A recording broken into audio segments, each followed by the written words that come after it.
माता जी के चरणों में उनको जगह मिले, यही हम सबका कामना है। क्योंकि माँ क्या चीज होती है, जब हमारे बीच में माँ नहीं होती है तभी हम सबको पता चलता है। और ऐसे तो दुनिया में सबसे ज्यादा कोई प्यार करने वाला बच्चों से होता है तो माँ होती है। आइए एक गीत माँ के ऊपर निर्गुण आप सबके बीच में, उसके बाद से फिर जैसी आप सबकी इच्छाएं होगी। बहुत सारे कलाकार हैं आए, क्योंकि फिर मुझे जाना भी है, कल का कार्यक्रम दिन का है, परशुराम जयंती का।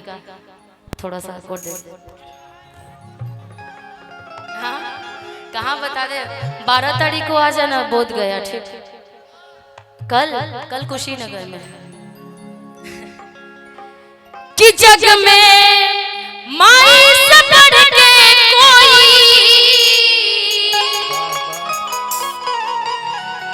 कि जग में माई से बढ़ के कोई, कि सहाय ना हुई, कि सहाय ना हुई, कि केहू के तनो दुलारी बा कि माई ना होई। कौन कौन मानता है कि आपकी माँ आपसे प्यार करती है? जरा एक बार मेरे साथ हाथ उठा लीजिए। जो अपनी माँ से प्यार करते होंगे एक बार जरा हाथ उठा लीजिए। जो अपने घर में जन्म देने वाली माँ से प्यार करते हैं, लगता है ना कि आपकी माँ सबसे ज्यादा आपसे प्यार करती है ना। आप कितना भी खाना खा के आ जाइए, घर पे एक ही आदमी पूछने वाला होता है कि क्या तुम खाना खाए कि नहीं खाए, है ना। तो उस माँ के लिए, जब माँ आपकी जिंदगी में ना हो तब पता चलता है माँ की अहमियत क्या होती है। कि जग में माई से बढ़ के कोई, कि जग में माई से बढ़ के कोई सहाय ना होई, कि केहू के तनो दुलारी पाकी माई ना होई, केहू के तनो दुलारी पाकी माई ना होई, कि जग में माई से बढ़ के कोई, कि माई के दूधवा से बढ़ के कोई, कि माई के दूधवा से बढ़ के कोई मिठाई ना होई, कि केहू कितनो दुलारी पाकी माई ना होई, केहू कितनो दुलारी पाकी माई ना होई।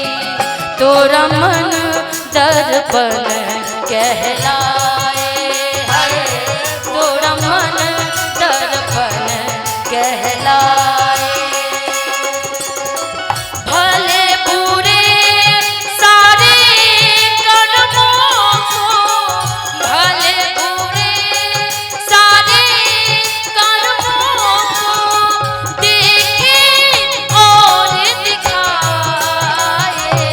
तोरा मन दर्पण कहलाए है, तोरा मन दर्पण कहलाए। केहू दुलार।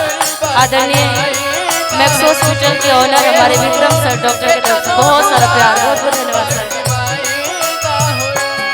क्योंकि माँ एक ऐसी माँ होती, माँ का ममता एक ऐसा ममता होता है कि अपने भूखे रख करके अपने बेटों का पेट भरती है, वही माँ कहलाती है।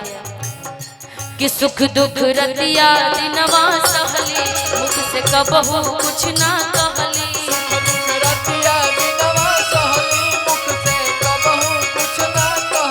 सुख दुख रतिया दिनवा सहली, मुख से कबहू कुछ ना कहली, सुख दुख रतिया दिनवा सहली, मुख से कबहू कुछ ना कहली, कि सुख दुख रतिया दिनवा सहली, मुख से कबहू कुछ ना कहली,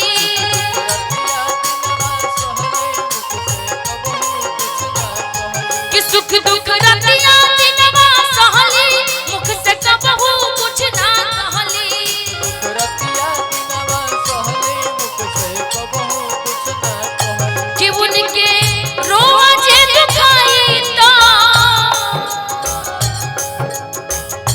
कि उनके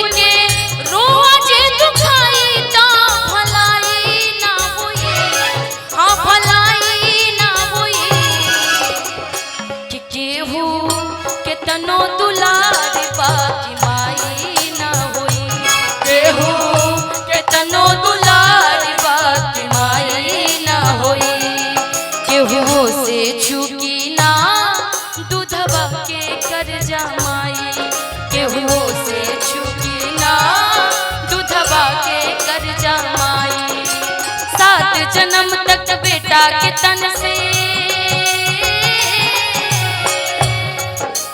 7 जन्म तक बेटा के तन से सुधियो नाही दिया, केहू से चूकी ना दूधवा के कर्जा माई, केहू से चूकी ना दूधवा के कर्जा माई, केहू के तनो दुलारी बाकी माई ना होई, केहू के तनो दुलारी बाकी माई ना होई। क्योंकि माँ का प्यार इस धरती पे इतना प्यारा, आप चाहे दुनिया में कहीं भी चले जाइए, लाख पैसा कमा लीजिए, आज निशा का नाम कितना भी बड़ा नाम हो जाए, आपका बड़ा नाम कितना क्यों ना हो जाए, लेकिन घर में जब माँ बाप आपके दुखी हो ना, तो ना आप सुखी रह पाएंगे और ना ऊपर वो भगवान सुखी रह पाता है। आपके पैसे किसी काम के नहीं, क्यों?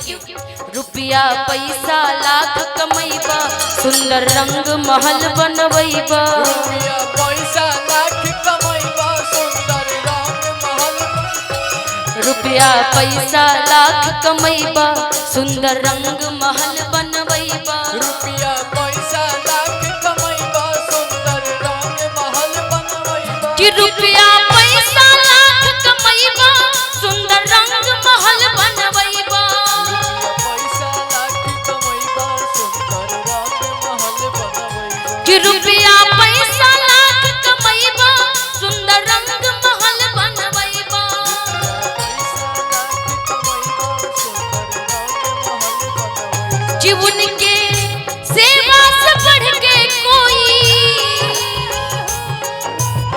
कहते कि माँ के चरणों में चारों धाम होता है, और बेटों बेटियों का सबसे बड़ा काम इस धरती पर कोई होता है तो वो माँ बाप का सेवा करना ही सबसे बड़ा काम होता है। क्योंकि कि माई के सेवा से बढ़ के कोई,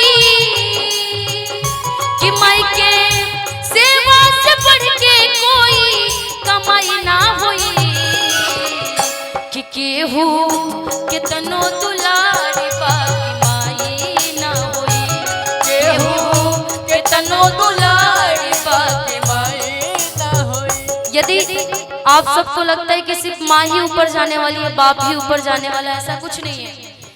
ये मोह माया की दुनिया है, हम सबको ऊपर जाना है, क्योंकि इस धरती पर सबसे बड़ा कोई सच्चाई है तो वो मौत है।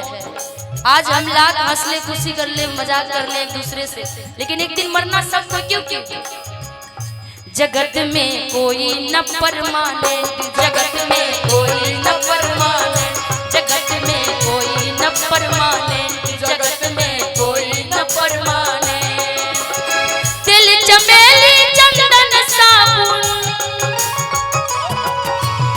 तिल चमेली चंदन साबुन, तिल चमेली चंदन साबुन, चाहे लगा लो सेंट, जगत में कोई न परमानेंट, जगत में कोई न परमानेंट, जगत में कोई न परमानेंट। तक केहू के तनो दुलारी बाकी माई ना होई, केहू के तनो दुलारी बाकी माई ना होई, केहू के तनो दुलारी बाकी माई ना होई, केहू के तनो दुलारी बाकी माई ना होई, केहू के तनो दुलारी बाकी माई ना होई, केहू के तनो दुलारी कि जग में माई से बढ़ के कोई कि सहाय ना हुई,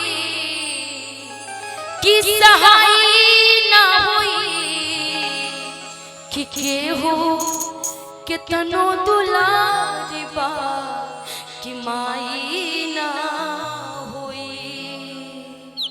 एक अच्छा लगा तो एक माँ के लिए ताली बजा दीजिए। बहुत बहुत शुक्रिया।